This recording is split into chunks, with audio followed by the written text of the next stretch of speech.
เราอยู่เป็นลาวสร้างลาวให้สีวิไลลูกจารึกไว้นำใจสามเหล่าทหาร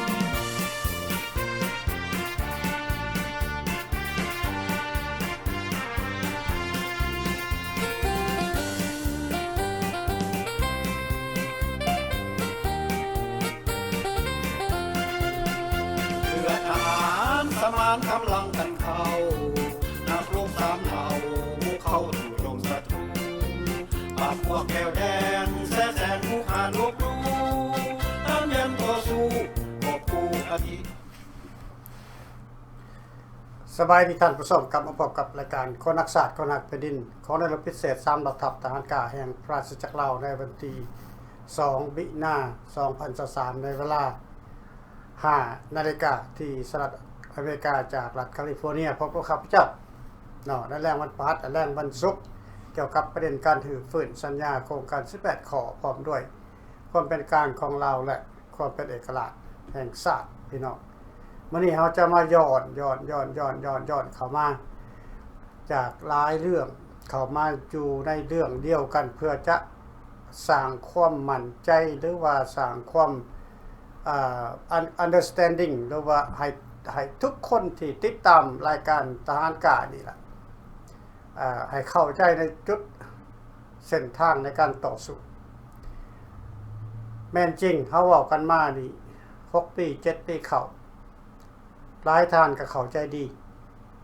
แต่หลายท่านก็ยังบ่เข้าใจยังสับสนอยู่ว่าทหารกล้านี่เฮ็ดหยังอยู่โอเคเป็นหยังบ่ไปบ่มาอันนี้เขาจะต้องมาอธิบายเพื่อให้ทุกคนนั้นบ่ให้เข้าใจผิดการต่อสู้ของแต่ละพรรคแต่ละพายนั้นโอเคมันอาจจะแตกต่างกันไปแต่อยู่ใน3เหล่าทหารกล้านี้เฮามีจุดหมายปลายทางเป็นขั้นเป็นตอนสเต็ปbyสเต็ปและเฮาก็เริ่มจากสเต็ป1ขึ้นมาฮอดสเต็ป2โอเคก็ยังมีสเต็ป3สเต็ป4ไปเรื่อยๆพี่น้องสเต็ป1เฮามาจากใส่สเต็ป1ก็คือการถอนโฮมไผ่ถอนโฮมนักกู้ศาสตร์ถอนโฮมนักกู้ศาสตร์ก่อนนักกู้ศาสตร์แม่นไผ่นักกู้ศาสตร์ก็คือผู้ที่รักชาติและยอมเสียสละทุกอย่างแม้แต่ห่างกายของผู้เกี่ยวพร้อมติดตามไปด้วยปัจจัยน้ำใจในการเสียสละเข้าสู่กระบวนการในการกู้ศาสตร์คำว่ากู้ศาสตร์นี่ทุกคนนี่เข้าใจดีคำว่ากู้ศาสตร์บ่เหมือนกับว่าการเมืองนี่บ่มีกู้ศาสตร์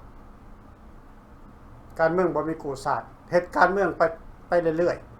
ๆได้ก็เอาบ่ได้แล้วก็แล้วเว้าไปเรื่อยตัวไปเรื่อยแนวใดมันสิม่วนก็เอาขึ้นมาเว้าแนวใดมันสิถือคู่คนเอาขึ้นมาเว้าแนวใดคนสิลงเชื่อเอาขึ้นมาเว้าอันนั้นเขาว่าการเมืองแต่ทหารกล้านี่บ่แม่นการเมืองทหารกล้านี่คือหน่วยกู้ศาสตร์ให้ฟังว่าทหารกล้าและทหารกล้ามาจากสายต้นตอของมันมาจากหน่วยรบพิเศษของกระบวนการกู้ศาสตร์เข้ามาตั้งกันใหม่ที่75มานี่ทหารกล้านี่เกิดขึ้นมาหลังจาก75มานี่ เท่าถึงทุกวันนี้แม่นทหารกล้าเมื่อก่อนแม่นทหารกองทัพที่มีรัฐบาลมีเงินเดือนมีเงินเบี้ยเลี้ยงมีเครื่องนุ่งใช้มีทุกอย่างเกี่ยวกับเครื่องใช้ของซอยของทหารแต่ทหารกล้านี่บ่มีหยังซอยทหารกล้ามีแต่โตมาแต่โตกลุ่มตนเองสอกหาอาวุธต่างๆให้ตนเองสอกหาข้าวหาน้ำให้กินโดยตนเองหาบ่อยู่บ่นอนก็บันตนเองทั้งหมดนี่คือทหารกล้าออกมากู้ชาติ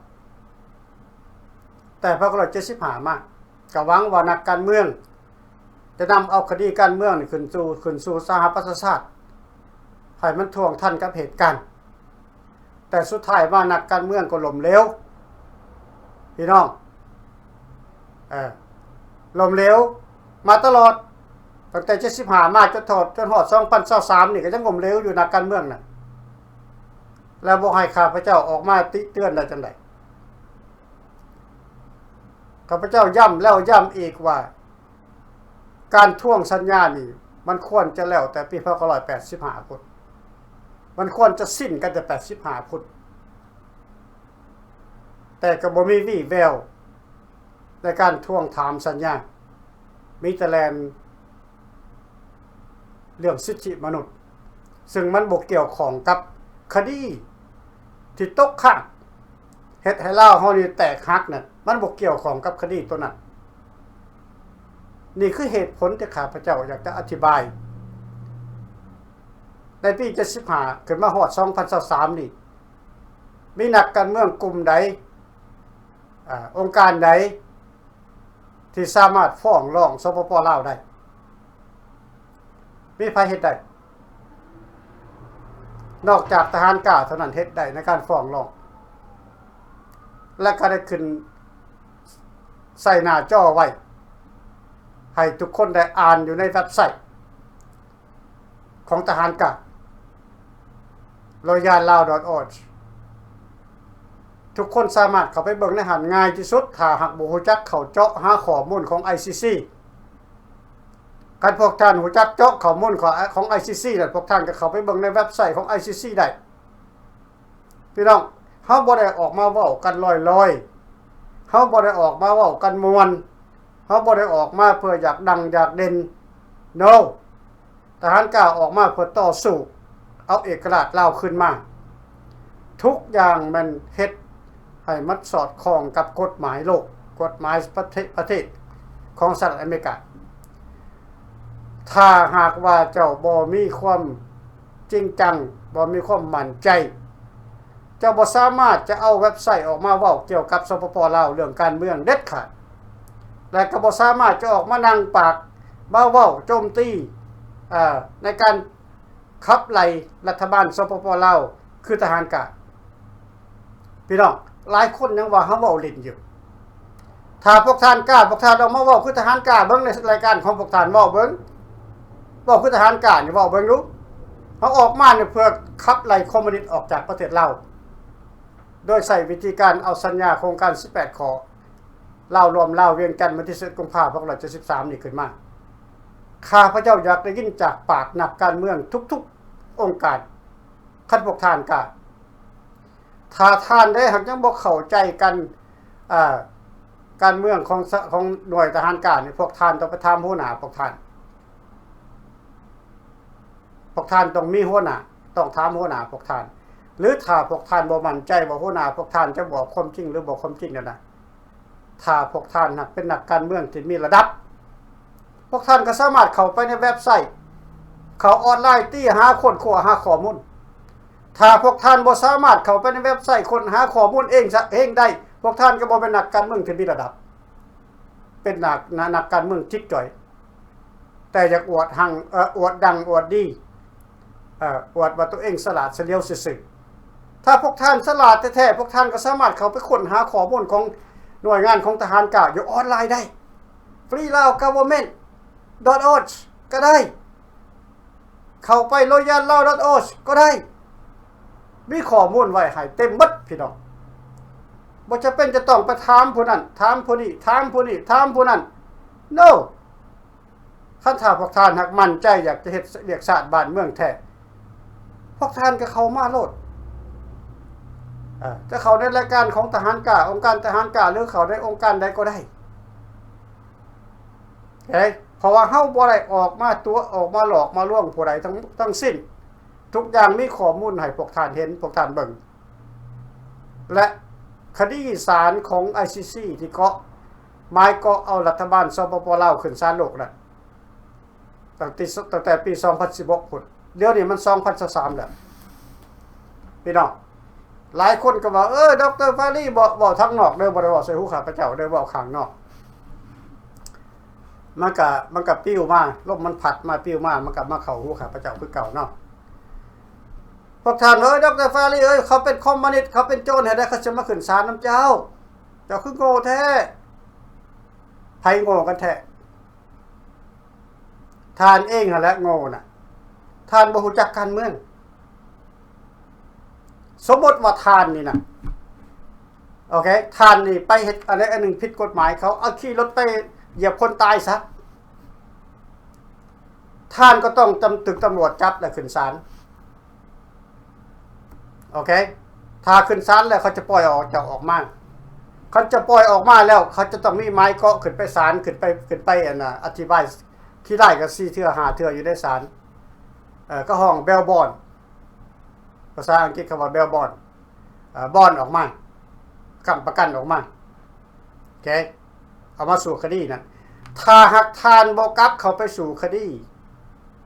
อยู่ในศาลนั่นน่ะแสดงว่าทานต้นศาลคันทานต้นศาลและทานก็เป็นผู้ก่อการร้ายไปตลอดเขาห้องว่า criminal record เจ้ามี criminal record จะเป็นผู้ก่อการร้ายไปตลอดเมื่อไรเขาจับเจ้าได้เจ้าก็มีปัญหามีคดีเพิ่มเติมพี่น้องอันนี้ก็คือกันสปป.ลาวมีสื่ออยู่ในศาลโลกให้ขึ้นต่อสู้คดีเกี่ยวกับอาชญากรรมสงครามอาชญากรรมก่อการร้ายอาชญากรรมฆ่าล้างเผ่าพันธุ์เพิ่นมีสื่อไว้เบิดแล้วมีคดีไว้เบิดแล้วแต่เมื่อใดรัฐบาลสปป.ลาวบ่ยอมขึ้นศาลรัฐบาลลาวก็ติดคดีไปตลอดบ่มีวันจะหลีกได้บ่มีวันจะหนีจากคดีนี้ได้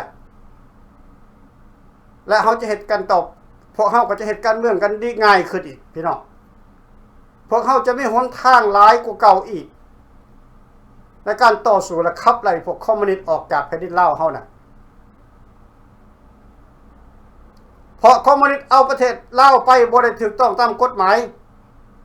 เขาโกงเอาเขากบฏเอาโดยนำเอาสัญญาโครงการ18ข้อเวียงจันทน์วันที่10 กุมภาพันธ์นี้มาหลอกล่อลวงตารัฐบาลราชอาณาจักรและมีโอกาสก็ต้องยึดอำนาจไปเป็นสปป.ลาวแต่รัฐบาลราชอาณาจักรลาวบ่มีปัญญาจะต่อสู้เขาบ่มีปัญญาจะแก้ไขปัญหาปล่อยให้เขายึดอำนาจสมณะมันสั่งลูกน้องตัวเองปลดปืนอีกพี่น้องพวกท่านเองน่ะบ่เข้าใจในระบบการแม่นอดีตพวกท่านน่ะเคยเป็นนายพลพวกท่านเคยเป็นนายพันพวกท่านเคยเป็นพญาพวกท่านเคยเป็นผู้แทนราษฎรพวกท่านเคยเป็นเจ้าแขวงพวกท่านเคยเป็นเจ้าเมืองพวกท่านเคยเป็นตำรวจพวกท่านเคยเป็นทหารพวกท่านเคยรับราชการสูงแต่หัวการเมืองพวกท่านบ่ทันคอมมิวนิสต์อันนี้เขาบอกแจ้งๆแหละพวกท่านบ่ทันคอมมิวนิสต์พวกท่านจึงปล่อยให้ประเทศชาติบ้านเมืองนี่แตกสลายขาดพี่น้องมันมีหลายคดีติดตัวมาอยู่อเมริกาเขาจงบ่ซอยเรือรัฐบาลราชอาณาจักรลาวนี่มาแล่นเต้นกันอยู่ในอเมริกานี่30 กว่าปีเกือบ40 ปีอเมริกามันก็บ่ซอยเพราะมันบ่มีความไว้เนื้อวางใจกับคนเก่าอดีตนายทหารรุ่นเก่าอดีตรัฐมนตรีอดีตนักการเมืองรุ่นเก่ามันบ่มีความไว้เนื้อเชื่อใจเพราะมันรวมต่อสู้มา30 ปีแล้วอยู่ในประเทศลาวพวกท่านฮู้บ่ว่าลาวเริ่มต้นมาจากไสพวกรัฐบาลพวกอดีตรัฐบาลราชอาณาจักรลาวทั้งหลายพวกท่านอาจจะฮู้ใน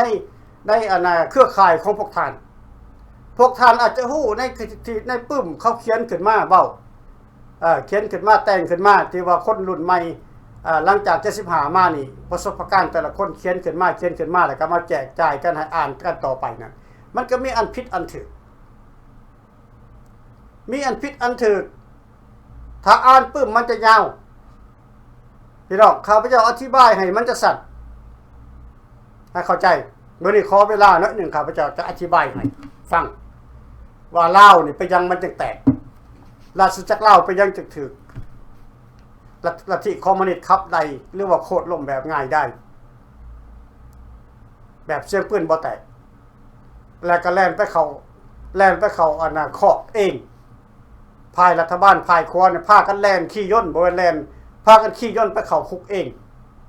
ขี่ย่นไปให้เขาจับว่าซั่นซะภายรัฐบาลเฮาน่ะจักง่ายซำใดพี่น้องย้อนใดน่ะย้อนความบ่ฮู้เท่าถึงการ โอเคเริ่มต้นมาจากใส่พี่น้องถ้าจะให้ข้าพเจ้าอธิบายนี่ชั่วโมงนึงก็ยังบ่หมดโอเคให้คิดเบิ่งว่ารัฐบาลราชอาณาจักรลาวเกิดขึ้นได้รับเอกราชในปี1954ฝรั่งมอบให้และฝรั่งมีสิทธิ์มาแต่ใส่มาแบ่งปันเขตแดนให้ประเทศลาวดิบ่มี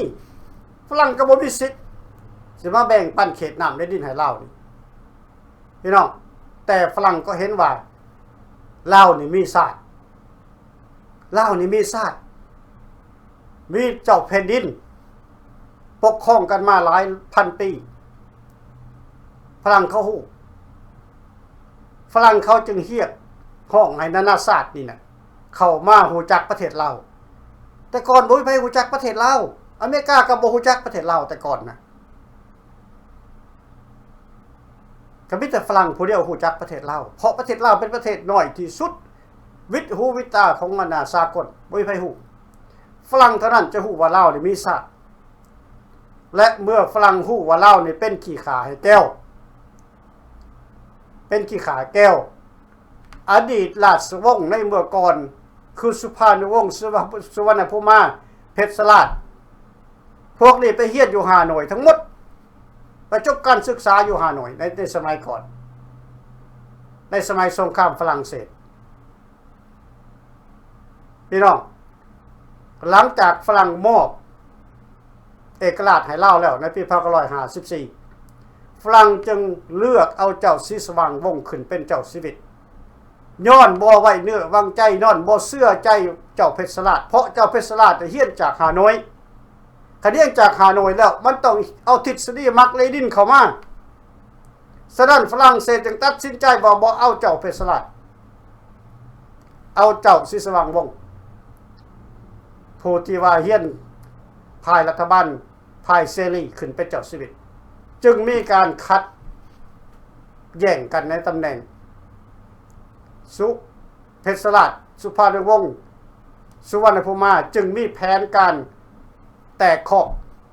ไปรวมกันฮานอยเรียกข้องให้ทหารเอาทหารฮานอยเข้ามาคุกคานเรานี่แหละพี่น้องอเมริกฝรั่งมันคิดไว้บ่ผิดเลยบ่ผิดจักหน่อยเลยฝรั่งมันคิดไว้ถ้าหากเอาเพชรสลาดเป็นเจ้าแผ่นดินนั่นลาวบ่จะเป็นได้เฮ็ดสงคราม30ปีลาวจะกลายเป็นเวียดนามแบบบ่มีสงครามเลยโอเคอันนี้มันทฤษฎีของข้าพเจ้าที่ข้าพเจ้าอ่านการเมืองแล้วในเมื่อว่าลาวได้รับเอกราช53 54แล้วใครเป็นรัฐมนตรีใครเป็นนายกพี่น้องก่อนสุวรรณภูมิจะเป็นนายกเป็นใครเป็นนายกเห็นบ่พี่น้องมีแต่ภายครัวจัดทั้งหมดเป็นนายกสุภานุวงศ์อยู่บ่ได้สุภานุวงศ์อยู่ในแผ่นดินลาวบ่ได้จึงไปแตกตั้งกองทัพกองตั้งกองกบฏอยู่ในประเทศไทยขออยู่ในประเทศไทยชั่วคราวกับโฮจิมินห์ได้เมื่อประเทศไทยเขาบ่มีนโยบายให้คอมมิวนิสต์ลีซ่อนอยู่ในประเทศไทยแล้วสองสหายจึงเลยกลับไปฮานอยโอเคให้เข้าใจในเมื่อเขากลับไปฮานอยเลยจังได๋บาดนี้สุภานุวงศ์ก็ต้องติดต่อกับสุวรรณภูมิค่อยขอ2แขวงภาคเหนือพวกพันและซ้ำเหนือให้เป็นเขตปลอดภัยเป็นเขตปลดปล่อย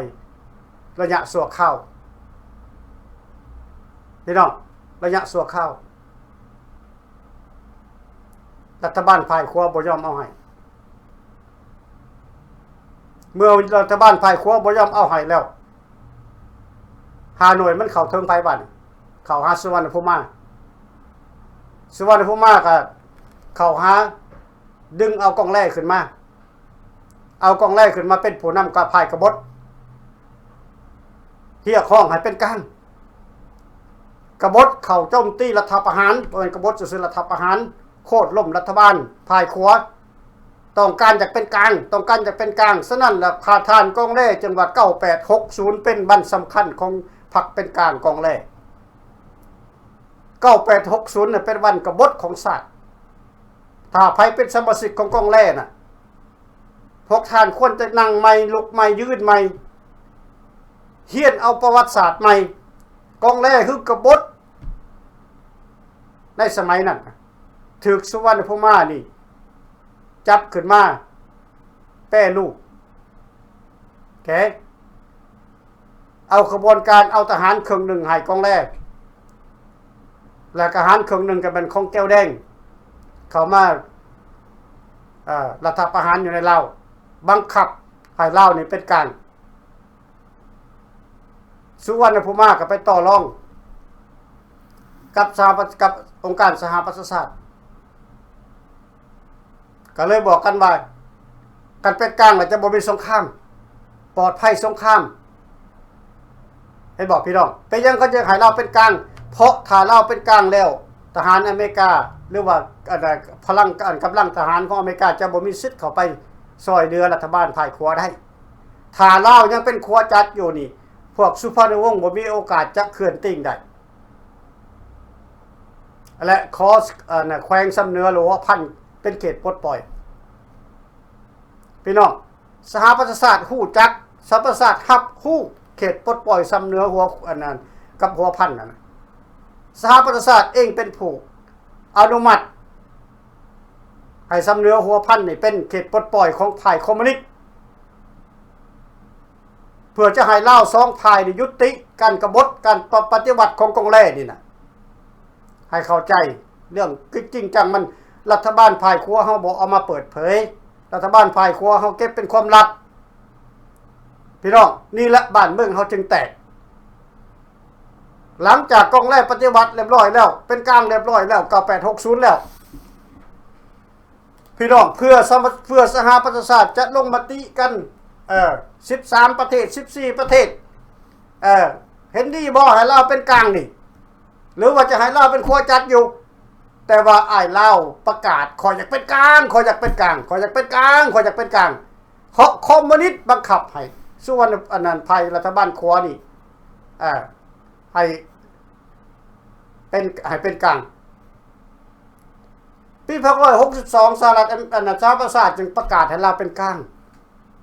คันเมื่อเป็นกลางแล้วคอมมิวนิสต์แก้วมันหลั่งไหลเข้ามามากมายหลายแสนคนเป็นล้านคนคอมมิวนิสต์ทหารแก้วเข้ามาแล้วใครจะป้องกันได้ป้องกันบ่ได้พี่น้องคนหน่อยกับคนหลายแล้วเมื่อสุวรรณภูมาขึ้นเป็นนายกแล้วไปยังบ่โคตรล่มสุวรรณภูมาเอาแก้วเข้าบ้านสุวรรณภูมาเอาอันนั้นศัตรูเข้าบ้านเป็นยังบ่โคตรล่มสุวรรณภูมาเห็นบอกพี่น้องนี่แหละคือจุดอ่อนของรัฐบาลภายขวาของพวกเฮานะเฮาสิมาย่องกันไว้เจ้าดีข่อยบ่ดีเจ้าดีข่อยดีอยู่สิมันบ่ได้เด้พี่น้องการต่อสู้น่ะคันเฮาบ่ปรับปรุงเปลี่ยนแปลงเปลี่ยนประวัติศาสตร์พี่น้องเฮาเข้ามาเปลี่ยนประวัติศาสตร์บ่ให้มันซ้ำรอยถ้าเฮาซ้ำรอยไปเรื่อยๆลาวก็จะเป็นขี้ข่าของศาสตร์อื่นไปตลอดเฮาต้องเรียนรู้ประวัติศาสตร์ตัวจริงอย่าไปอ่านปึ้มอย่างเดียวอย่าไปฟังคนเว้าอย่างเดียวให้วิจัยเอาเองเหตุการณ์ต่างๆที่มันเกิดขึ้นและหลังจาก75มานี่หลังจากมีการกบฏแล้วก็ยึดอำนาจไปเป็นของฝ่ายคอมมิวนิสต์แล้วรัฐบาลฝ่ายขวาเฮ็ดจังได๋ขอถามเบิ่งเฮ็ดจังได๋การต่อสู้บ่มีหยังมีแต่มาไล่กันเฮฮาอยู่ต่างประเทศอยู่ฝรั่งอยู่อเมริกาอยู่แคนาดาหาเงินเข้าทงพี่น้องหาเงินเข้าทงเก็บเงินเก็บคำน้ำพ่อแม่พี่น้องประชาชนคนลาวผู้ละ50ผู้ละ100ครอบครัวหนึ่งในเมื่อก่อนได้เงินเป็นแสนเป็นล้านบาทหนึ่งก็บ่ตกไปถึงพวกนักกู้ชาติทหารกู้ชาติบ่มีเลยข้าวเม็ดนึงก็บ่ได้กินน้ำรัฐบาลภายขวาน้ำเย็ดนึงก็บ่ได้กินน้ำรัฐบาลภายขวาพี่น้องทหารกู้ชาติมีตั้ง 4-5 หมื่นคนในประเทศลาวน่ะบ่ยอมปลดอาวุธน่ะจนกว่าว่าไก่ซ้อนไปเซ็นสัญญาใหม่กับแก้วแดงให้ถูกต้องตามกฎหมายของสากลน่ะในปี1977น่ะจึงนำขบวนการทหารของแก้วแดงเข้ามาทั้งรถถังรถซ่าหลั่งไหลเข้ามาปราบปรามพวกกู้ชาติพี่น้องคิดให้ดีๆ พวกท่านก็เป็นนักกู้ชาติคือกันพวกท่านเคยเป็นทหารกล้าคือกันพวกท่านเคยสู้รบตบตีกันกับแก้วแดงกับเหล้าแดงในหลังจาก75น่ะพวกท่านจะไปหัวอ่อนให้พวกพรรคการเมืองพรรคการเมืองคือพรรคขี้ตัวพรรคการเมืองคือพรรคหลอกลวงเสื้อข้าพเจ้านี่มื้อนี้ข้าพเจ้าจะเว้าให้มันขาดกันโลดเพราะจังได๋ก็นักการเมืองนี่ก็บ่เห็นดีเห็นชอบวิธีการของพวกเฮาอยู่แล้วเฮาต้องเว้าให้มันขาดกันโลดเพราะว่าเฮาจะยืนด้วยน้ำแข็งของพวกเฮาเองในนโยบายโครงการที่เฮาวางไว้เขียนไว้สืบต่อเพื่อจะเปลี่ยนแปลงระบบการปกครองอยู่ในลาวออกจากลัทธิคอมมิวนิสต์ไปสู่ระบอบเสรีพี่น้องข้าพเจ้าจะให้ทุกคนนั่นน่ะเปลี่ยนจิตเปลี่ยนใจและไม่เฮียนมาเฮียนฮู้การเมืองใหม่อยู่ในทหารกานี่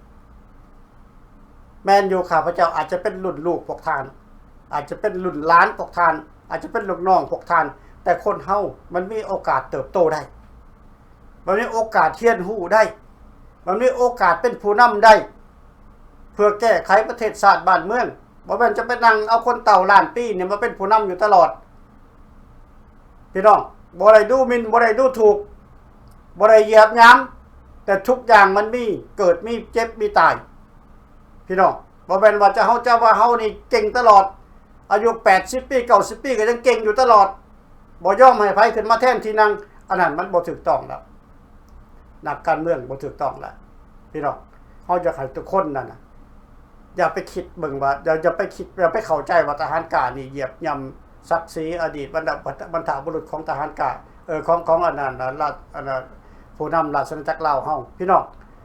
พวกท่านอาจจะฮู้น้อยพวกท่านยังฮู้บ่หลาย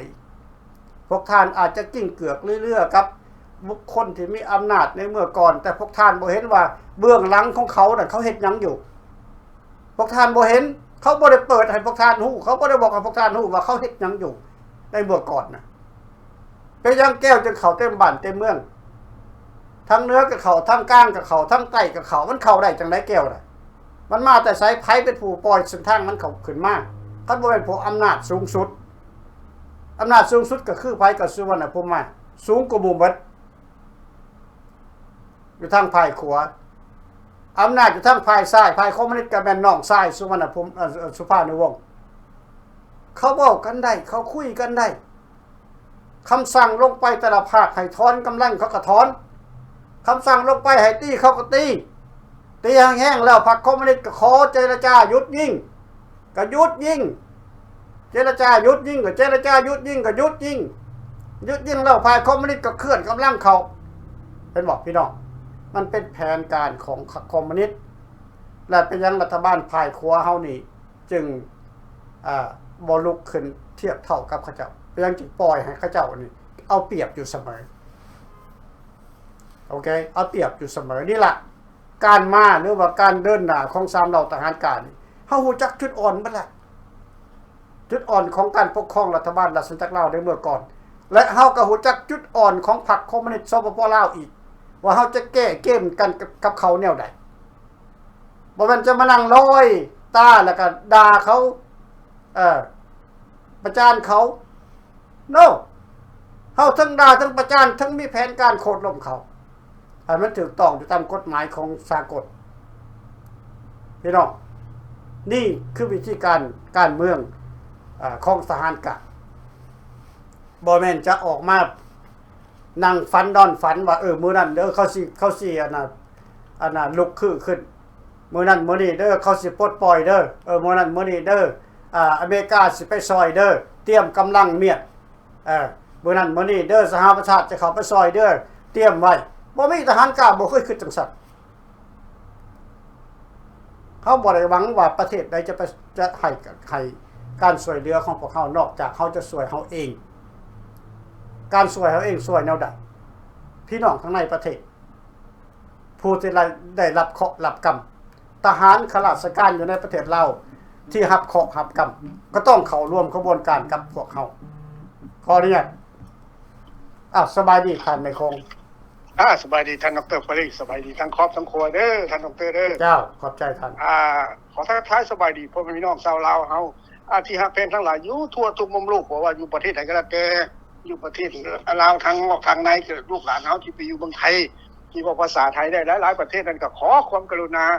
กดไลค์กดแชร์เพื่อเป็นกำลังใจให้สำหรับทหารกล้าคือท่านดร.ปริยออกมามื้อนี้ก็เป็นมื้อวันประหัสวันที่2เป็นเดือนใหม่อีกแล้วพ่อแม่พี่น้องเป็นเดือนมาร์ชแล้วปีนึงมันก็ผ่านไปอีกแล้วก็ขอให้พ่อแม่พี่น้องนั้นเอาอกเอาใจส่งกำลังใจเข้ามาให้เป็นแรงใจแห้งใจของสำหรับทหารกล้าช่วยกันโหวตช่วยกันเฮ็ดช่วยกันทำแล้วก็ช่วยกันกด Subscribe คนละแชร์พ่อแม่พี่น้องกำลังใจนั้นเป็นสิ่งสำคัญที่สุดชาวลาวเฮาที่อยู่ทั่วทุกมุมโลกนั่นก็ขอกำลังใจและท่านที่โหวตเข้ามาลงมติเข้ามาลงประชามติเข้ามาได้ 20,000 กว่าแล้วก็เป็นกำลังใจให้สำหรับทหารกล้าของเฮาได้มีกำลังใจแข็งแรงในการต่อสู้ทุกมื้อนี้พ่อพี่น้องขอบใจแต่ว่าก็อย่าหยุดอย่ายั้งให้พยายามโหวตเข้ามาช่วยกันเฮ็ดช่วยกันทำลงมติเข้ามาเรื่อยๆพ่อพี่น้องความหวังของสำหรับทหารกล้าขึ้นกับกำลังใจของพ่อพี่น้องชาวเราเฮาอยู่ทั่วทุกมุมโลกทั้งพ่อพี่น้องเนาะเอาล่ะก่อนจะเข้ารายการข่าวขอเรียนไปยังพระประธานในพ้นทุกใจของสวรรค์เป็นที่ปรึกษาสูงสุดของสำหรับทหารกล้าและท่านที่ปรึกษาทุกท่านยพธรรมศาสตร์ท่านขุนมึงบ่อยพปรารุ่น4แล้วก็ท่านพระเอกคำผุยสมราท่านพระเอกคุณมณีวงศ์ท่านพระเอกสุบันจันทวงศ์ก็ท่านผู้ฟังทุกท่านทุกคนที่อยู่ต่างรัฐต่างเมืองก็แล้วแต่เนาะทหารกล้าสมาชิกของสำหรับทหารกล้าทุกคนทุกท่านทุกเมืองและทุกครอบครัวทุกคนที่สนับรับฟังอยู่ทั่วทุกมุมโลกครับก็ขอฝากความหวังให้พ่อแม่พี่น้องเป็นกำลังใจให้สำหรับทหารกล้าเนาะข้าน้อยเองก็คือแม่ของศรีทรัพย์นาคผู้นึงเป็นหน่วยทหารกล้าของสำหรับทหารกล้าเนาะเอาล่ะขอฝากความแพงไปพ่อแม่พี่น้องเอาล่ะเพราะเป็นการเสียเวลาแล้วท่านดร.ปริครับจะขออนุญาตเข้าร่วมรายการกับท่านดร.ปริอีกมื้อนึงที่ท่านดร.ปริแถลงการมามื้อนี้โอ้ครับสำหรับข่าวพระเจ้าเนาะแก้งจังปางและท่านดร.ปริหลายจบหลายการแถลงการของท่านมื้อนี้ใสสะอาดแก้งจังปางว่าดังการเมืองหรือว่าพ่อพี่น้องฟังแล้วบ่เข้าใจแล้วก็บ่จักสิว่าจังได๋เนาะท่านดร.ปริเนาะเพราะว่ามันเป็นรายละเอียดที่สุดถูกต้องที่สุดแล้วนโยบายมันมาจากหันทุกสิ่งทุกอย่างบ้านเมืองเฮาก็จะล่มจมก็จะเสียใส่ให้เวียดนามเหนือนั่นน่ะมันมาจากเซ็นสัญญากัน2ครั้ง3ครั้งแล้ว73นี่ก็เป็นเกียรติเซ็นสัญญาที่สำคัญที่สุดพ่อพี่น้องมาร่วมกันตั้งรัฐบาลรัฐมนตรีผสมทั้ง2ฝ่ายแล้วน่ะอันนี้แหละครับก็อยากฝากการเมืองการบ้านให้พ่อพี่น้องทั้งเราในเรานอกและภาคการเมืองทุกภาคที่เฮ็ดกันมา 4-50 ปีแล้วจัก 2-3 คำเนาะท่านดร.ปริรัตน์เก็บไปคิดเป็นการบ้านเด้อพ่อพี่น้องเด้อแล้วก็ท่านภาคการเมืองทุกภาคเด้อคำว่าศูนย์รวมใจเนี่ยท่านดร.ปริเข้าใจว่าเป็นหยังศูนย์รวมใจนี่เขาจะมีแต่ละประเทศในทั่วโลกนี่มีหมดทุกประเทศ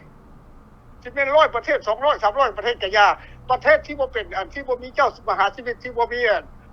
ระบอบมหากษัตริย์นี่ก็มีคือกันเอาฮ้องว่า president อย่างนี้เข้าใจแล้วบ่president ก็คือนายกอย่างนี้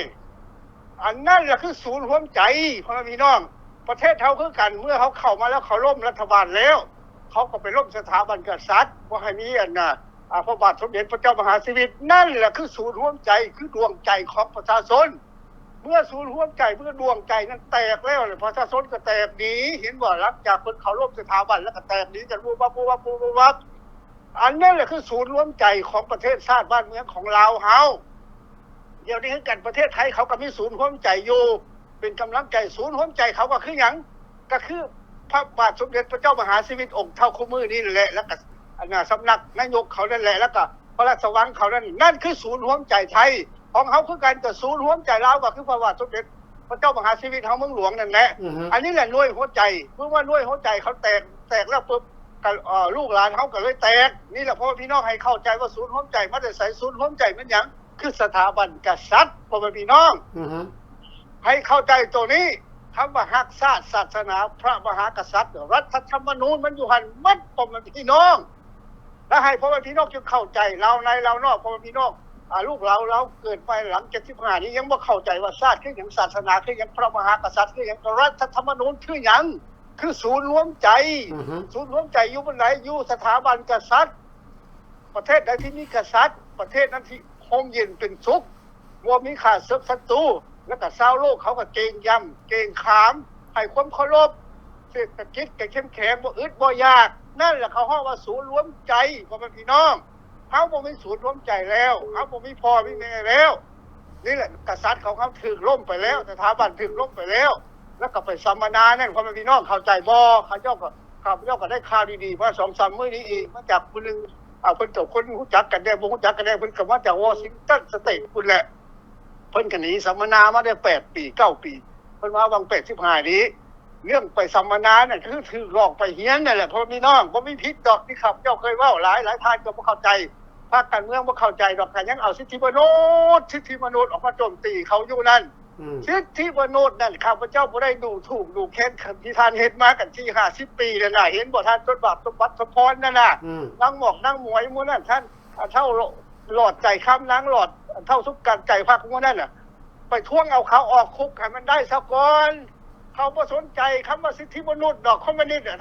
ท่านเข้ามาอยู่อันน่ะกรุงฮอกกรุงเฮกนั่นคือกันอยู่อันน่ะทาบาซาดนั่นหรือว่าอยู่อันนั้นอันนั้นน่ะที่นี่ว่านั่นเขาก็มาแก้หมากแล้วเอาเงินกลับไปใส่คือเก่า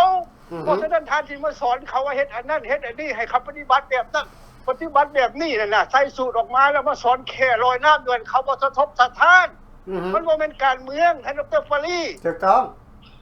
มันบ่แม่นการเมือง18ข้อคือสัญญาอนุสัญญามาเซ็นกันว่า73นี้นี่แหละคือการเมืองสดๆถูกต้องการเมืองแท้ๆที่โลกเขารับรู้สหประชาชาติเขารับรู้ก่อนมันสิมีอันทหารนั้นนิรนาม333มาหั่นน่ะพรรคการเมืองน่ะเปิดหูเปิดตาฟังข้าพเจ้าแดมันเป็นหยังเขาฮ้องว่า Secret War เข้าใจแล้วบ่เขาบ่ได้เปิดหน้าเฮ็ดสงครามกับเขมรกับลาวเขาสหรัฐอเมริกาเปิดหน้าเฮ็ดสงครามกับเวียดนามเหนือแล้วพวกนี้ไปตายอยู่ตั้ง10 กว่าพันนั่นน่ะที่บ่ได้สบได้ข้ามมากระบี่ไปสู้กับเวียดนามเหนือบ่ได้สู้กับพวกแนวลาวอิสระบ่ได้สู้กับกองแลแล้วกองแลนี่ก็เป็นกบฏที่ท่านดร.ฟารีเว้านั่นถูกต้องที่สุดเป็นกบฏแล้วเข้ามาในน้ำเป็นกลางแทรกเข้ามาในน้ำเป็นกลางเพื่ออยากมีอำนาจเพราะว่าฝรั่งเนี่ยเขาทิ่มแล้วอเมริกาเขาบ่รับรู้ขอให้เข้าใจการเมืองน่ะพอไม่มีน้องถ้าพวกท่านที่มาเล่นการเมืองแบบโอ้ย50 ปีข้าเจ้าขาบเจ้าบอกแล้วฟันทองรู้ชาติหน้าบายๆเขาก็ยังบ่สะทบสะท้าน3เราทหารกล้าที่ฟ้องร้องเอาเขาขึ้นศาล ICC แล้วก็ศาล ICC ก็ได้เปิดเคสให้แล้วได้5-6 ปีผ่านมาแล้วเป็นบอกเขายังร้องขึ้น2025นี้เห็นบ่จักคนทหาร3เราทหารจ้าจักคนมีนโยบายพื้นผู้สัญญาระหว่าง54 62 73นี้แล้วก็พ่อแม่พี่น้องคงสิเห็นนโยบายของ3เราทหารกล้าที่ไหลขึ้นหน้าจอลุๆอันนั้นล่ะมีพรรคใดกล้าเอาคืนท่านดร.ฟารีมันบ่มีไดเฮาสู้กับคอมมิวนิสต์เนี่ยเฮาสู้กับสปป.ลาวที่พวกกบฏชาติกบฏแผ่นดินเนี่ยเขาสู้กันด้วยหน้าต่อหน้าฟันต่อฟันได้บ่แม่นว่าสิมาแนะนำเขาเฮ็ดงั้นแนะนำเขานี่บ่ว่าสิมาสอนเขาเป็นแค่ลอยน้ำเขาเก่งกว่าพ่อพี่น้องเขาเป็นแค่บ่ต้องมาสอนเขาลอยน้ำดอกท่านดร.ฟารีแม่นบ่อันนี้ขอให้เข้าใจพรรคการเมืองแล้วมันมีนโยบายหลายเรื่องขึ้นอยู่3เราทหารกล้าจนได้เป็นฟรีเรากาวแม่นแล้วขับแล้วอย่างขอประกาศไปแล้วว่าสิว่าท่าท้ายก็ว่าแม่นโน่หลายพรรคการเมืองล่ะกล้าเอานโยบายฟื้นฟูนี่สัญญาเจ้าสัญญาฟันต่อฟันกับคอมมิวนิสต์ได้บ่ล่ะมีบ่กล้าบ่ท่านกล้าแล้วออกมาเฮ็ดกล้าแล้วออกมาเฮ็ดคือ3เราทหารกล้าเองเอานโยบายขึ้นมาบ่ดูกล้าบ่กล้าเปิดโตคักๆบ่กล้าเปิดนโยบายบ่กล้าเปิดเผยบ่ข้าพเจ้าว่าคือสิบ่มีท่านดร.ฟารีเจ้าเพราะว่าหยังข้าพเจ้าฟันธงได้โลดเพราะย่านดิบ่เฮ็ดแท้ทำจริงก็แม่นย่านก็แม่นเหยียบเพื่อ2แคมก็แม่นเฮ็ดเพื่อหน้าเพื่อตาก็แม่นเฮ็ดเพื่อชื่อเสียงก็แม่นตัวนี้ท่านดร.ฟารีสรุปแล้วมันเป็นหยังท่านดร.ฟารีฮู้จักบ่สรุปแล้วมันหยังคือหลอกลวงแล้วก็บ่ได้ผลนี่แหละพ่อแม่พี่น้อง3เราทหารกล้าจะมีนโยบายฟื้นฟูสัญญาอนุสัญญาระหว่าง1954หลังจากฝรั่งให้เฮาได้เอกราชแล้วนี้อันที่จริงท่านดร.ฟารีก็ได้เล่าขึ้นมาได้ค้นคว้าขึ้นมาได้ศึกษาขึ้นมาได้ถูกต้องว่าฝรั่งเศสนั้นที่จริงแล้วก็บ่มีอำนาจที่มาแบ่งแยกเขตน้ำแดนดินให้เฮาดอกธรรมดาถ้าว่ารัฐบาลลาวเฮาเข้มแข็งในสมัยก่อนเนี่ยเฮาต้องไปคุยกับสยามเฮาต้องไปคุยกับเขมรเฮาต้องไปคุยกับเวียดนาม3ประเทศนี้มันติดกันปึ๊บในเอเชียเฮาก็มีเอกราชเฮาก็มีสถาบันกษัตริย์ศาสนาพระมหากษัตริย์รัฐธรรมนูญ เป็นตัวตั้งเป็นตัวยืน อือฮึ เป็นหลักเป็นหัวใจของชาติแม่นบ่ล่ะ อือฮึ เขาก็ต้องไปปราบเขตแดนเวียดนามปราบเขตแดนเขมรปราบเขตแดนไทยรัฐบาลต่อรัฐบาลคุยกันได้เลย อือฮึ แต่ว่ารัฐบาลเฮาสมัยนั้นน่ะอ่อนแอที่สุดจังค่อยฝรั่งเศสเขาเจ้าค่อยปั่นให้ ถูกต้อง แล้วก็อเมริกานี่เขาเป็นหยังเขาได้ไปตั้งอันน่ะฐานทัพอยู่ประเทศไทยพ่อแม่พี่น้องหลายคนก็บ่เข้าใจบางคนก็ว่าภูเก็ตอันน่ะสถานฐานทัพภูเก็ตรับบนเขาปล่อยจรวดลงจรวดเอาโบมมาทิ่มเสียงของเสียงหวงบางคนก็ว่ากับเมืองชนกับกรุงเทพอันเดียวกันคือว่าหลายชาญข้าเจ้าเห็นกันข้าพเจ้าได้ยินท่านดร.พลีมาออกอยู่ในรายการนี่ว่าแม่นอันเดียวกันมันบ่แม่นพวกเจ้ายังบ่ฮู้จักดีสำการเมืองเนี่ยท่านสิไปอ่านจังซั่นว่ามันบ่ถูกมันบ่แม่นพวกนักวิชาการหลายๆคณะข้าพเจ้าขอฝากให้ไปศึกษาการเมืองให้มันเข้าลึกๆคนนี้ซะก่อน อือฮึ อันนี้ข้าพเจ้าบ่ได้สอนเด้อค่ะแล้วในคงศรีสัตนาคพวกท่านเว้ามาหันบ่ถูกหลายแหละได้เป็นนักวิชาการผู้นี้แหละท่านดร.พลี อือฮึ จากวิชาการมาได้ใส่ข้าพเจ้าก็พูดจักหรอก อืม แต่ว่าข้าพเจ้าในคงศรีสัตนาคบ่เป็นนักวิชาการหรอกบ่เป็น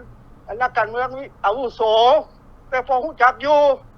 เพราะฉะนั้นพ่อพี่น้องฟังแล้วให้ขอให้เข้าใจคำว่าสนับสนุนสามเราทหารกล้านโยบายมาถึงทางถูกต้องถูกกฎหมายคือยุทธวิธีแล้วก็ไปได้ไกลแล้ว5-6 ปี7 ปีมันนี่จนเป็นปีเราเข้าว่าแม่นแล้วข้าพเจ้าอยากขอให้พ่อพี่น้องหรือพรรคการเมืองกันฟังข้าพเจ้าแล้วฟังคักๆดีๆการช่วยเหลือลาวเนี่ยน่ะถ้าหาว่าห่วมกันแล้วปุ๊บทุกสิ่งทุกอย่างการช่วยเหลือลาวทุกมื้อเนี่ยอันทั่วโลกเขาเอื้อนฮ้อนยูเครนคือการเห็นบ่ยูเครนเซเลนสกี้นะครับเจ้ายกตัวอย่างไว้น้อยนึงจะ 2-3 นาทีเนาะท่านดร.พลี จ้า เป็นหยังเซเลนสกี้เนี่ยเขาได้รับการช่วยเหลือทั่วโลกเดี๋ยวนี้เขาหลายประเทศ100 กว่าประเทศประชุมกันแต่ละทีอยู่สหประชาชาตินิวยอร์กนี่เขาประนามยูเครนว่าอาชญากรสงครามฆ่าล้างเผ่า พยายา พั ม นธุ์ มานะประนามรัสเซีย พยายามรัสเซียขอโทษพยายามประนามรัสเซีย อืม ไอ้พ่อแม่พี่น้องจะเข้าใจว่าเขาเฮ็ดหยังค่อยได้เฮ็ดปั่นนั่นเขาจะเอาขึ้นศาลโลก ICC คือศาลเราทหารกล้าป้องนี่แหละเขา นั่น กำ แห ลัง ละ เก็บกำข้อมูล เย็บ นี่แหละพ่อแม่พี่น้องขอให้เข้าใจตัวนี้แล้วเอาคือกันเป็นการฆ่าล้างเผ่าพันธุ์แบบเงียบๆเข้าห้องสงครามเย็น แล้วบัดนี้พ่อแม่พี่น้องที่ไปถึงสัมมนานั้นก็ยังเป็นหมื่นเป็นพันเด้ตายเด้บ่ตายเด้หนีมาก็เสียหัวเด้บ่กล้าเว้าบ่กล้าว่าบ่กล้าออกมาอันนี้ข้าพเจ้าเว้าความจริงฟันธงแล้วเรามีหลายอยู่ที่ยังมีชีวิตออกมาแต่บ่กล้าเว้าบ่กล้าว่าย่านหยังพ่อแม่พี่น้องข้าพเจ้าอยากถามฝากข้าพเจ้าตกมาฝรั่งเศสอเมริกาแล้วชั่วโมงนี้ย่านหยังท่านมุ่นตายนิดตายอยู่ประเทศซีรีแล้วท่านต้องออกมา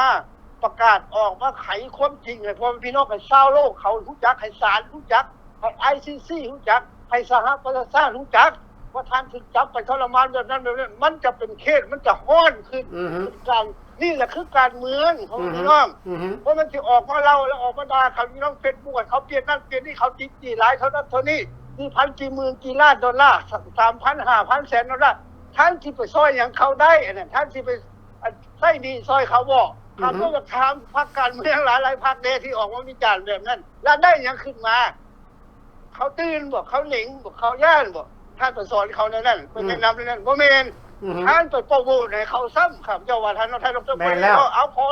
อโทษหลายๆเอาคุณบาทมาขอขอบใจท่านดร. พลีหลายๆมื้อนี้เอาบ๊ายบาย เจ้าขอบใจน้ำตาลแม่คงศิสัตนาคพี่น้องนี่แหละ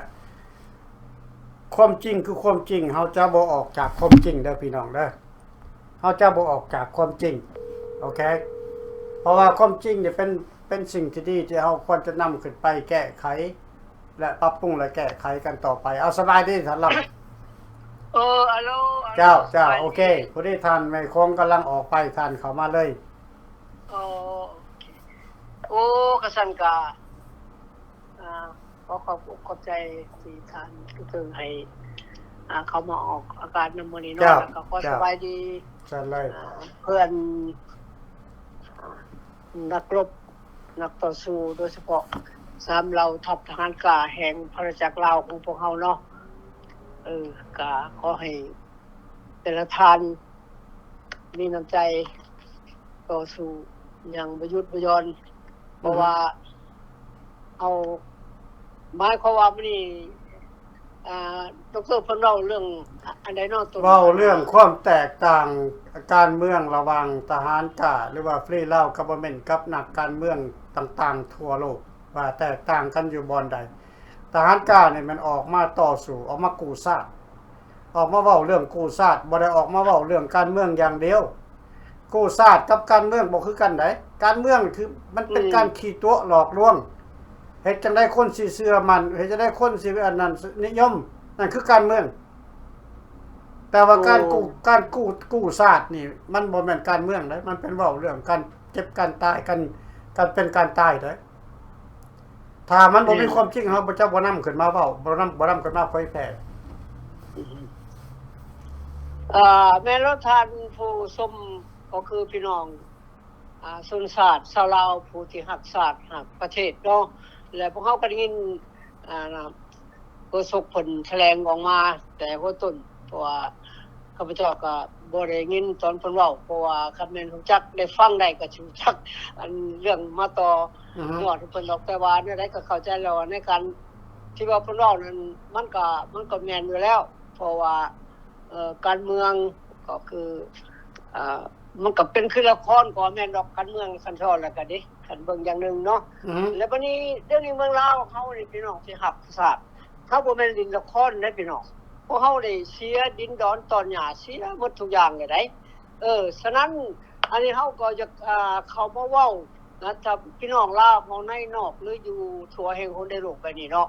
ก็อยากรู้ใจคือเดี๋ยวนี้ตามที่เข้าใจนะให้เข้าใจว่าเรื่องคำสัญญาเรื่องสัญญาหรืออนุสัญญามันมีมาแต่รุ่นใดพี่น้องเข้าใจบ่ว่าคำสัญญานี่มาจากไสพี่น้องฮู้บ่อันที่จริงแหละ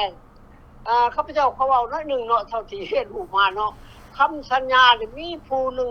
พิเศษได้แจ้งขึ้นมาได้นะแจ้งขึ้นมาให้มีคำสัญญาคันจะเว้าแล้วท่านจะเชื่อก็ได้เนาะแม่นว่าพระเจ้าเนาะพระเจ้าผู้สร้างโลกสร้างมนุษย์และพระเจ้าองค์นี้ได้ทำสัญญากับคนอิสราเอลมาได้4,000 ปี 5,000 ปีแล้วได้ฉะนั้นแหละจังว่ามนุษย์เฮาเรียนรู้จากพระเจ้าหมดทุกอย่างดอกบ่เรื่องต้องพ่อเมียเรื่องสัญญา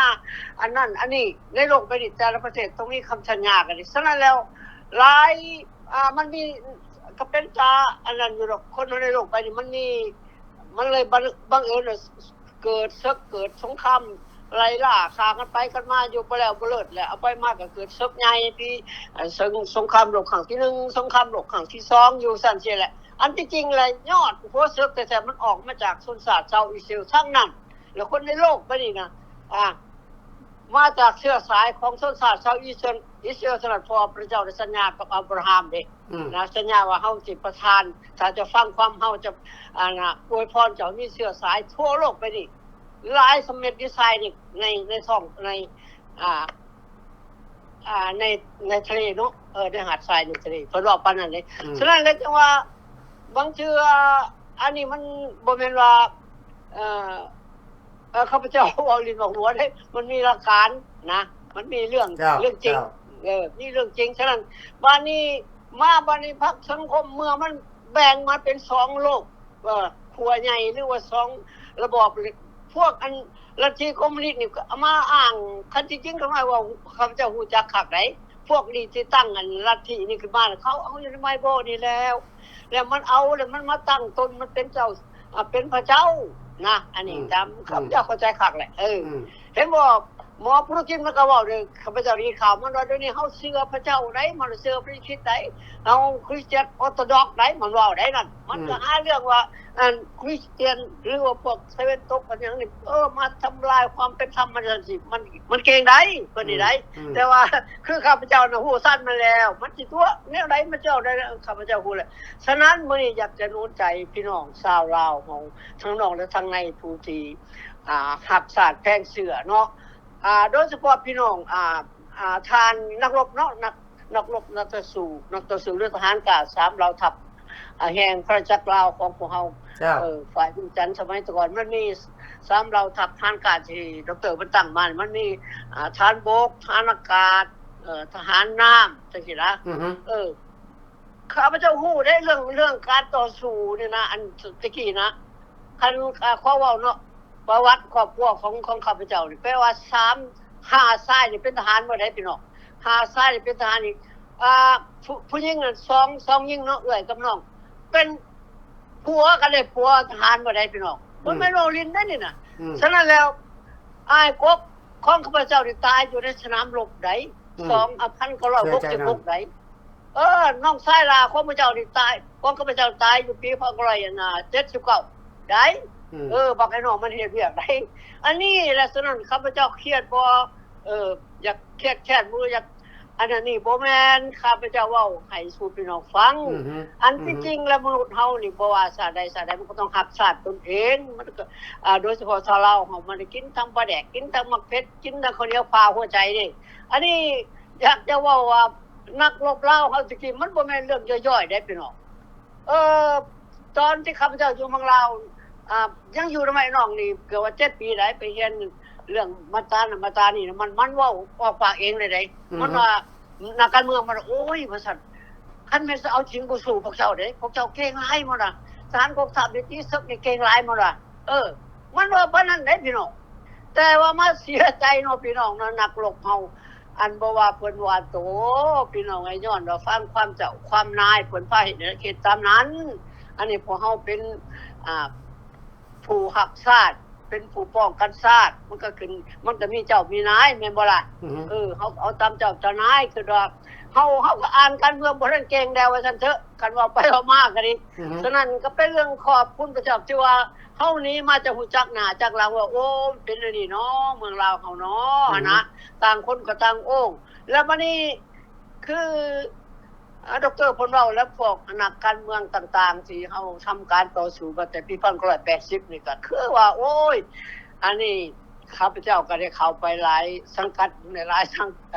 นักการเมืองอยู่ดอกมาเบิ่งก็คือเพิ่นเว้าในละครทั้งนั้นหมายความว่ามันก็เป็นเรื่องละครอยู่ดอกเพราะว่าเฮาตีไม่ดินเลยเด้เขาก็เลยหลอกเข้าไปเป็นวันๆนี่แหละเพราะว่าเฮามันเบิดหมายความว่าเฮาบ่มีทิศทางจะไปต่อสู้ก็ได้เฮามาไกลหลาย10หมื่นพันไมล์กันแล่นว่าสังอากาศความไกลนะแล้วเขาก็เลยเขาเฮ็ดได้สิต่อสู้เขาได้แล้วก็ว่าหลอกเพราะว่าเขาฮู้เด้คนลาวเฮาผู้ใดก็ฮักลาวเด้ฮักประเทศจะขึ้นเมื่อใดเนาะบางคนว่าเจ้านายรัฐบาลมีแต่ผู้คักมีแต่รัฐบาลผู้มีความสูงเ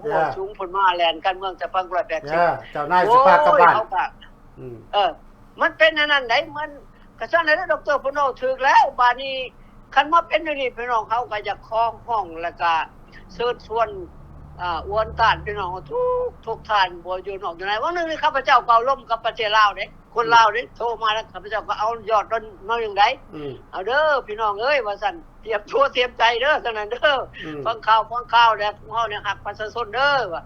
แล้วก็เลยมันเป็นอย่างนี้หั่นเฮามีแต่สร้างเดียวเนาะมีแต่สร้างเดียวเขาต้องนำเฮ็ดตามกฎหมายกฎระเบียบเพราะว่าตอนมันมีคำสัญญาเนาะ1973เนาะแล้วก็หมดโลกก็รับรู้ว่าลาวเฮานี่จะบ่มีศึกมีเชื้ออีกแล้วของเสียงปืนบ่แตกบ่หยังอีกแล้วสงบศึกแล้วบ่มีหยังเฮาก็เลยเอาตามกฎหมายสากลเพราะว่าหมดโลกนี่รับรู้เลยครับรู้แล้วยกให้เขาบางเทื่อข้าพเจ้าคือว่าในโลกวันนี้เขาคือว่าลาวนอกลาวในหรือลาวผสมเฮา1973บ่มีปัญหาหยังไดเพราะว่าพวกเขาบ่มีผู้ไปฟ้องไปหลอกเด้นะ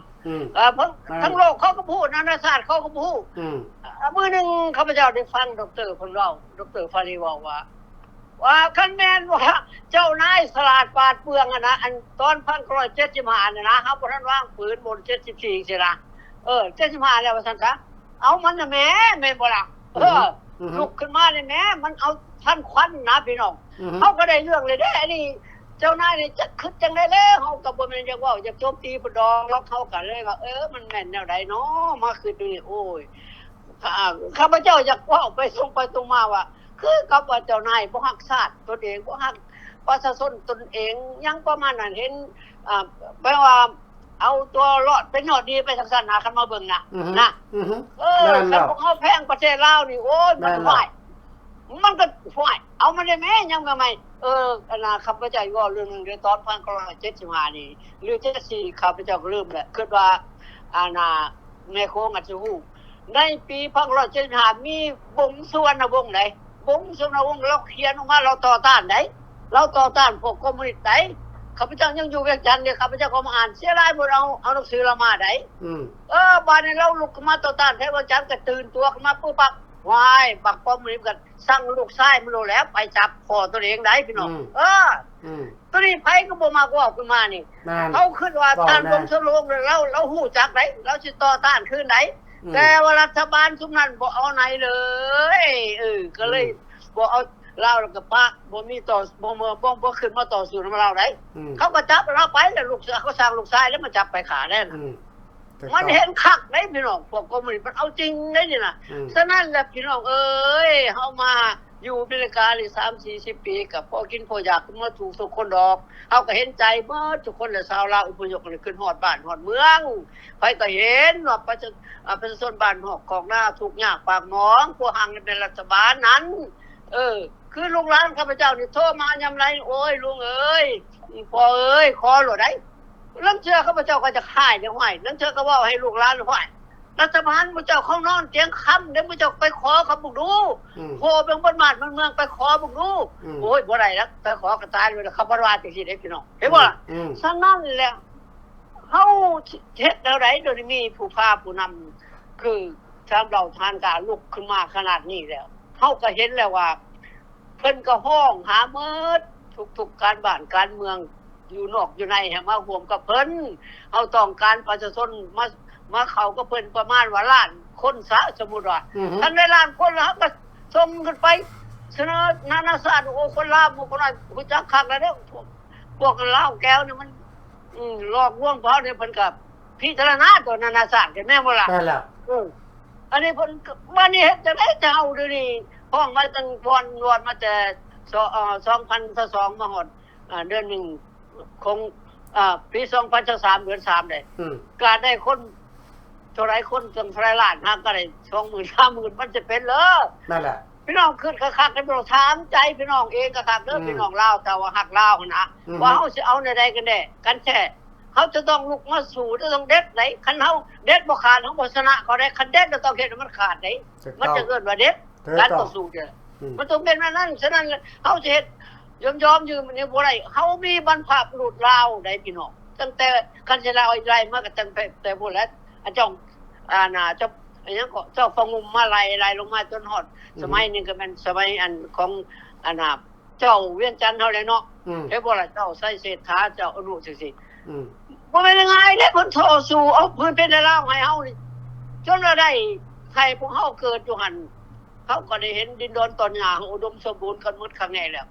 วพวกเฮารุ่นนี้นี่นะมีแต่คนความรู้ฉลาดปราดเปรื่องเรียนได้หลายเลยเฮ็ดได้สิมาปะไอ้พวกอยู่ป่าอยู่ดงรัวพวกอันแก้วนี่มายึดเอาอย่างง่ายๆหวานปานน้อยเขาเอามือเฮาคิดไปได้พี่น้องชาวลาวที่รักษา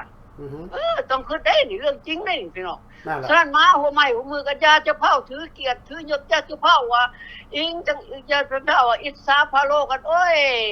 ไปคือตำจะกันได้ใส่เนกาทีฟด็อกเตอร์มาได้ใส่จักซั่นสิบ่เคยเป็นเท่านั้นอย่าสู่ไปเว้าพี่น้องเฮาพร้อมกันซะก่อนมาเฮ็ดกันอันหยังก็ตามคันบ่มีผู้นำผู้นึงเลยนะมันผู้นำหลายคนมันเฮ็ดบ่ได้มันนิ่งนะต้องมีเจ้าเดียวนายเดียวอย่ามีข้า2เจ้าอย่ามีบ่าว2นายอันนี้ข้าพเจ้าได้เรียนคักได้คันจะมีหลายเจ้าแล้วนายมันบ่ได้แหละฉะนั้นเลยเวลาการต่อสู้เฮาเบิ่งได้ข้าพเจ้าออกอากาศว่ากันเอาอันสุภาพวงศ์มันสนะนี่มันเว้าคักได้มันมีฝักเดียวเฮานี่กิ้งเกือกเรื่อยๆน้ำเบาไปประชาชนมันเว้าคักแต่ว่าทั้งไห้ทั้งหอกสาระเห็นบ่ล่ะเขาบ่ได้มีหลายฝักคือเฮาไหนไปหลอกพวกเฮาก็โอ้ตายใจโอ้แม่เด้บักนี่เขามาฝักนี่เขามาเนี่ยเฮาสิสบายได้นี่บ่ได้ขาบ่ได้แกงอยู่ทางอยู่สุขสบายเด้พากันไว้เห็นบ่สัญญาพี่น้อง เขาว่านู่นสัญญาอนุสัญญาที่เพิ่นเว้าใน18ข้อ19ข้อนี่ครับเจ้าปฏิษาเกิดแล้วว่าพวกไอ้น้องเองเป็นผู้เฮ็ดแล้วบัดมันกินเฮาอยู่นี้พี่น้องตามเฮาอ่านใจรัฐบาลลาวหรือว่าคนลาวในยุคของเวียงจันทน์เนาะอ่านใจว่าไปตายใจอยู่มันมีเอกราชเอกภาพเป็นกลางนี่นะเขาใส่ลงหันได้เป็นกลางได้เห็นบ่ล่ะโอ้ยก็จะคักแล้วมีเป็นกลางเพิ่นว่าเจ้าอันยาลาวเวียงจันทน์เท่านั้นรัฐบาลเก่าที่ใช้อยู่หั่น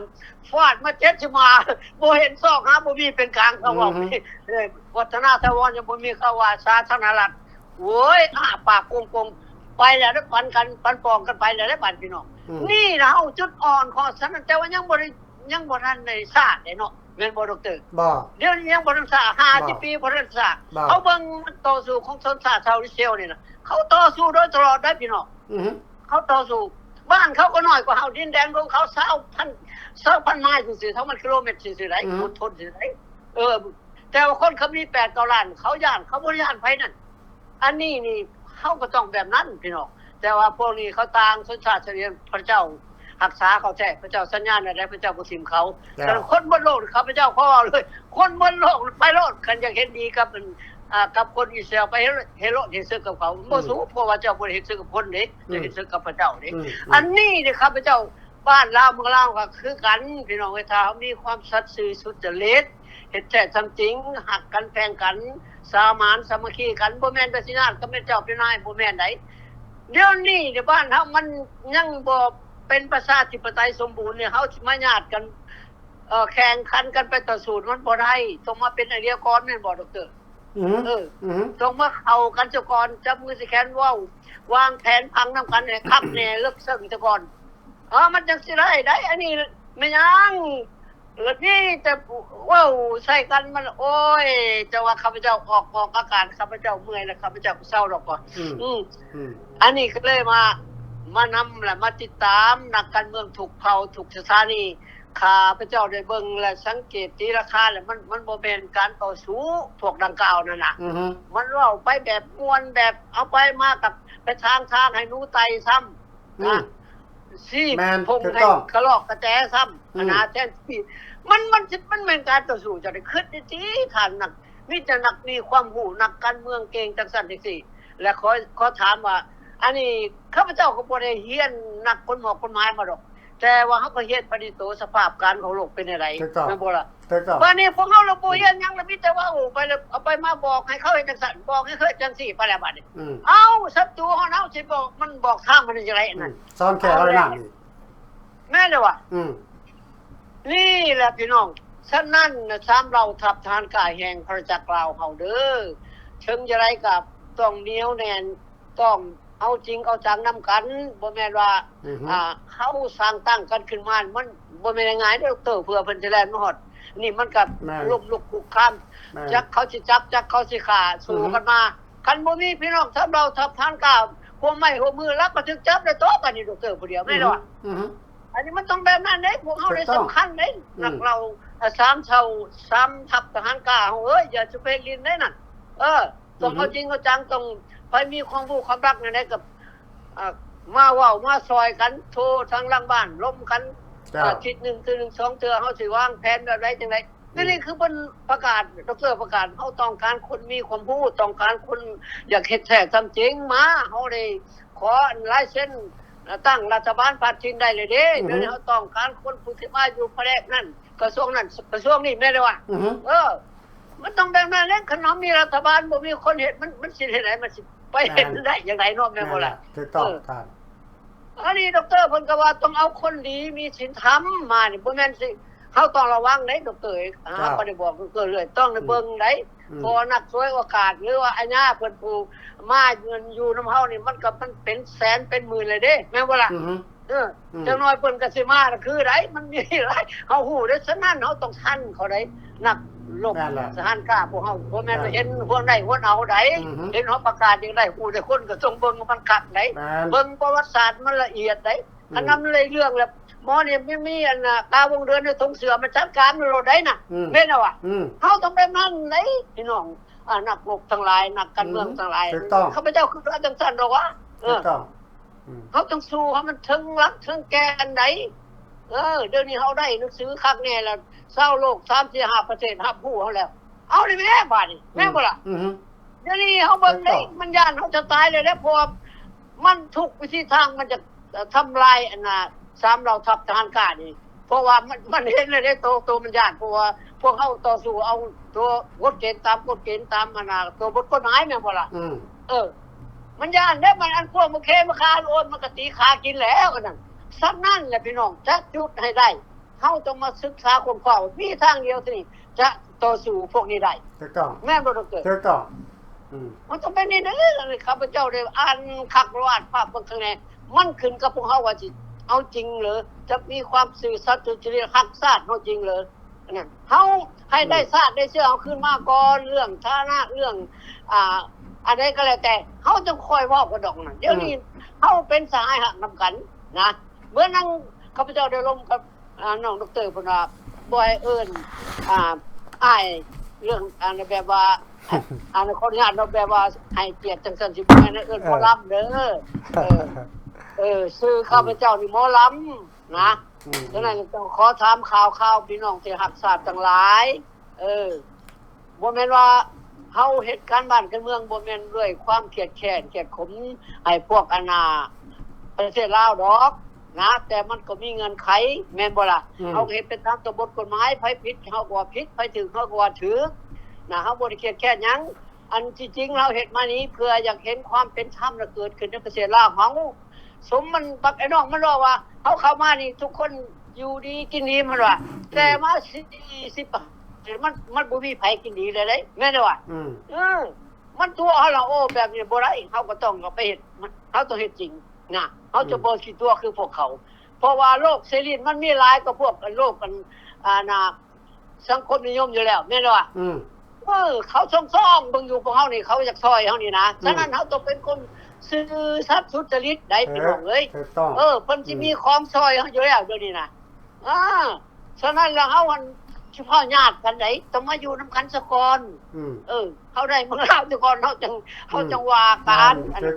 อันนี้เพิ่นบ่ได้ให้นำญาติเลยบ่ได้ก็โอ้ค่อยขึ้นไปสภาพสูงสภาพต่ำอ้างโอ้ยค่อยได้สู้จังซั่นสู้จังซี่เฮาคิด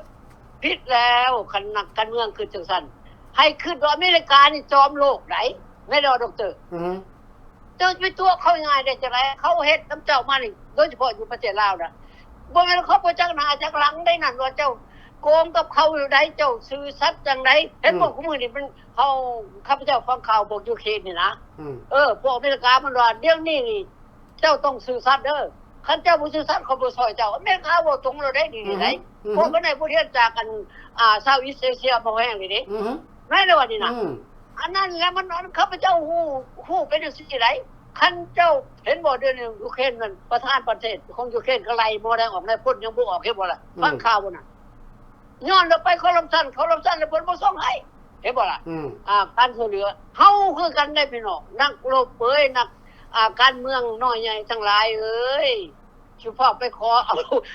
ไผมันบ่เขาบ่ให้เจ้าง่ายๆแล้วอันนั้นหัน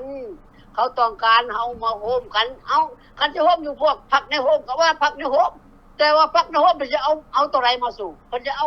อนุสัญญานี่บ่เอาอันนี้ผู้เลือกเพิ่นจะเอาแบบใดเอาแบบจังได๋ก็ไปสู่พวกเขากับเขาจังสิได้เอาตัวใดไปอ้างอิงจังสิได้คันเฮาจะเอาอันพวกในโฮมไปพวกในโฮมหรือไปพวกอันหยังก็human right whatever ซั่นๆหั่นนะมันเป็นตาไรบ่อันนั้นมันเป็นจังซั่นได้พี่น้องเบิ่งคักได้ข้าพเจ้าเสียใจหลายอันอเมริกาเฮ็ดไปตามกฎหมายได้เป็นหยังอันอยู่สหประชาชาติจะมีคนลาวแก้วกรมบุรีไปนั่งเทินนั่งกินเงินสบายอยู่ที่จริงอเมริกามันฮู้ว่าเจ้าโกงเจ้าอันนั้นนี่แต่มันบ่มีผู้โจทย์เขาเด้มันบ่มีไผต่อต้านเขาเด้เขาก็เฮ็ดหยังบ่ได้แม่นนานาชาติก็สิไปเฮ็ดหยังก็บ่ได้ฉะนั้นพี่น้องเฮียนได้เฮียนรับรู้และเข้าใจกับใหม่เด้อโดยเฉพาะนักรบเฮานี่เฮาเป็นนักรบที่เก่งกล้ามันเว้ากับข้าพเจ้าให้ข้าพเจ้าเรียนตอนเรียนมาตานี่มันโอ้ยพวกเจ้าเก่งหลายสึกนี่มันว่าเห็นบอกมันเรื่องจริงคันมันสิตายก็ได้หยุดสงบศึกซะก่อนมันว่าแม่นว่ามันหลายเทื่อได้บ่ไอ้น้องได้เพราะว่ามันบ่มีไผมันซ่อมแขวงมันสิมีคนมาใส่ละบัด ความหมายว่ามันหยุดน่ะนะหมอแก้วมันก็ตายลายเด้แม่นว่าทหารแก้วนั่นน่ะหยุดแล้วมันก็ให้แก้วมันเข้ามาคนปืนพร้อมมันนักรบแก้วมาพร้อมมาได้เต็มกำหนดมันก็ต่อยเฮาอีกอยู่หั่นแหละแม่นว่าฉะนั้นแล้วเฮาบ่ฮู้หยังพี่น้องเอ้ยอันที่จริงข้าพเจ้าผู้จะเปิดอันเสื้อให้เห็นหลังเนาะหมายความว่าเป็นอันนี้ขออนุญาตเว้าเนาะว่ามันเป็นน้ำมันพุ่นละเขาเป็นมาแต่แปรว่าซั่นซะเป็นมาแต่ลบพุ่นมันเพิ่นพาเฮาเฮ็ดไปตุสิบตัวแดนอันนี้ข้าพเจ้าก็ขอเว้าบ่ซ้ำเติมดอกไม้ความว่าผู้เกี่ยวนะดังทั้งฮู้แหละเมื่อ75มาแล้วเมื่อ77มาหมอก็สอนหักหลังปึ๊บตบอกตายเลยทั้งสองไอ้น้องกระจายบ่อยู่น่ะนี่ล่ะพี่น้องไปฟังมันจังได๋อันความคนประเทศอื่นพวกเขายังได้ดินลาวเฮาอยู่แล้วบักแก้วมันเคยมาอยู่ดินลาวเฮาแล้วมันเห็นดินตอนหญ้าอุดมสมบูรณ์ลำลายมันเฮ้ยเฮ็ดดินลาวแม่นบ่ไปเหนือลงใต้นี่พี่น้องข้าพเจ้าเคยเว้าเลยเด้ในป่าในดงในน้ำก็มีของกินของอยากมากมายมากตอกทุกชนิดนี่น่ะจักไปปลูกแม่นบ่นี่น่ะมันบ่เห็นหวายมันยังไงนี่บัดมาเห็นคนลาวมันเบิ่งคนลาวโอ้ยคนลาวมันสนุกหลายบ่เฮ็ดบ่หยังพอมันเคยเลยเด้มันไปใช้กันได้กินเนี่ยเพราะบ่ได้เอาใจบ่ได้ลงเหือลงแห้งเนาะมันตัวพวกเฮาบ่รู้มันตัวพวกเฮาบ่ฉลาดมันก็ว่าไปแล้วมันก็ห่วยมันหาวิธีมาหลอกแล้วบัดนี้เห็นบ่ฉะนั้นแล้วเฮาก็เสียรู้ตัวนี้ได้แม่นบ่ดอกเตอร์ฉะนั้นบ้านเฮามันบ่ใหม่บ่ได้เด้นี่น่ะมันสิเบิดได้ใบตองหรือมังไงมังตองมันสิบ่มีแล้วได้มันสิเอา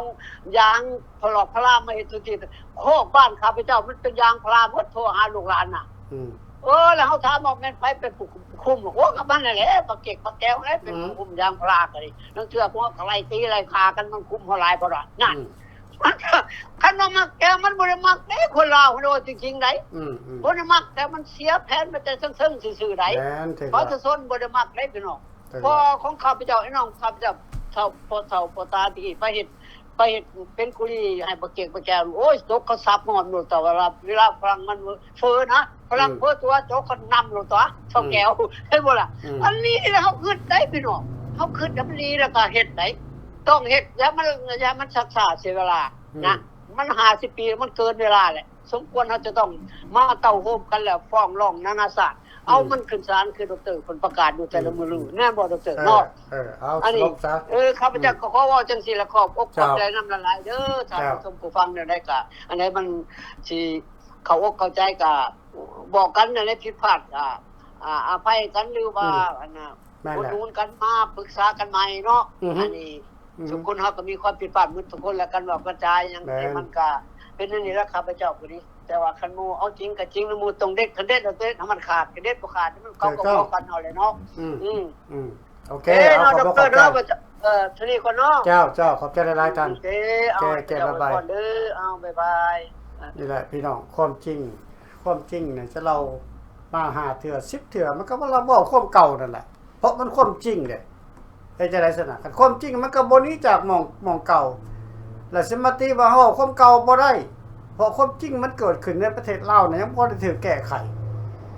เรื่องเก่าแก่ที่ว่าเฮาตกค้างอยู่ในประเทศลาวนั่นในสัญญาโครงการ18ข้อนั้นเฮาบ่ได้ถูกแก้ไข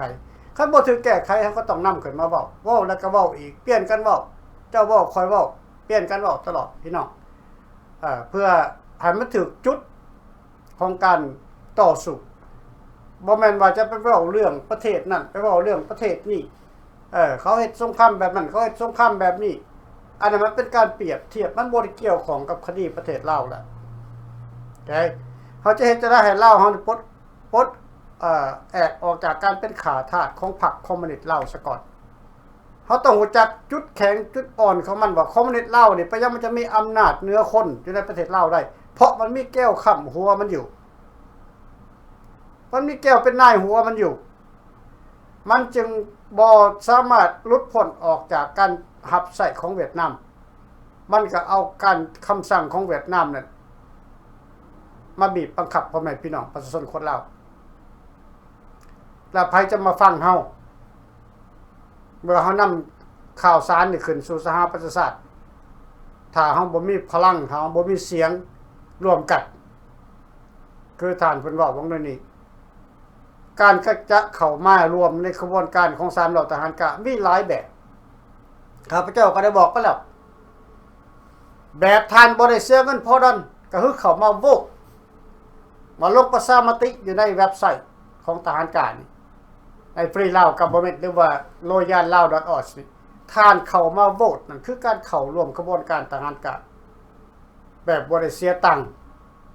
โอเคเสียแต่คะแนนเสียงพวกท่านเพิ่มให้พวกเฮานั่นก็ของ foundation ของพวกเฮาเป็นหากไงหากฐานหากฝอยของการต่อสู้แต่หากแกนมันนั่นหากค่ำมันนั่นหรือว่าหากค่ำบ่หากแกนมันนั่นโอเคคือผู้หากแกนน่ะคือกระบวนการผู้นำเป็นผู้นำพาผู้นำพาจะต้องกล้าหาญและเข้มแข็งทุกแบบทางด้านแนวคิดทางด้านปัญญากันด้านปัจจัยต้องช่วยเหลือกันให้มันถึงท้องนี่คือหากแก้วของมันถ้าพระจะเข้ามาอยู่ในหากแก้วนี่คือพวกที่จะพร้อมที่จะเข้าร่วมเป็นรัฐบาลจะพร้อมที่จะเปิดโฉมหน้าอยู่ในรัฐบาลพี่น้องข้าพเจ้าได้เว้าไปแล้วผ่านมาว่ารัฐบาลFree Lao Governmentนี่บ่แม่นจะมาปิดบังหูตาสหประชาชาติเขาจะเฮ็ด